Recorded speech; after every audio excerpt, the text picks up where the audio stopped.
အရှင်ဖေယဖျားတပည့်တော်ဤမိခင်နှင့်ဖခင်တို့ကို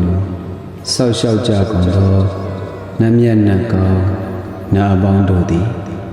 ဒေါသခတ်သိကင်းကြီးပါစီရှင်ဖေယဆင်းရဲခတ်သိကင်းကြီးပါစီရှင်ဖေယရှိဘဝအဆက်ဆက်က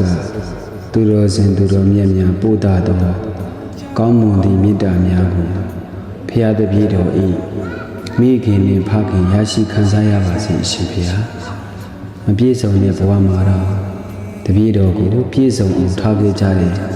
ဖျားတပည့်တော်ဤမိခင်နှင့်ဖခင်တို့သည်စိတ်ချမ်းသာခြင်းကိုယ်ဤကျမ်းမာခြင်းနှင့်ပြည့်စုံပါစေရှင်ဖေယဒုက္ခဆင်းရဲတို့နှင့်ရင်ဆိုင်ရသည့်အခါတိုင်းဖျားတပည့်တော်ကိုအနောက်မှာထားပြီးအရှိမမရှိနေပြီးခဲ့ကြတဲ့တပည့်တော်ဤမိခင်နှင့်ဖခင်တို့သည်ယနေ့မှစ၍စိတ်တော်ကကင်းဝေးပြီးအမြဲအေးချမ်းပျော်ရွှင်နိုင်ပါစေရှင်ဗျာဘဝရဲ့အပင်ပန်းရဆုံးအချိန်တွေမှာတော့အဖေနဲ့အမေရှိနေသေးတယ်ဆိုတဲ့အတိနဲ့ရှေ့ဆက်နိုင်ကြလို့အဖေနဲ့အမေကိုကျေးဇူးတင်ပါတယ်အဖေနဲ့အမေအသက်ရှိပါစေ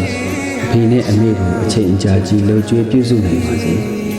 ပည့်တော်ဆိုသမျှကိုသိခံပြီးတပည့်တော်အလိုတော်စွာမျက်နှာခံခဲ့ကြတဲ့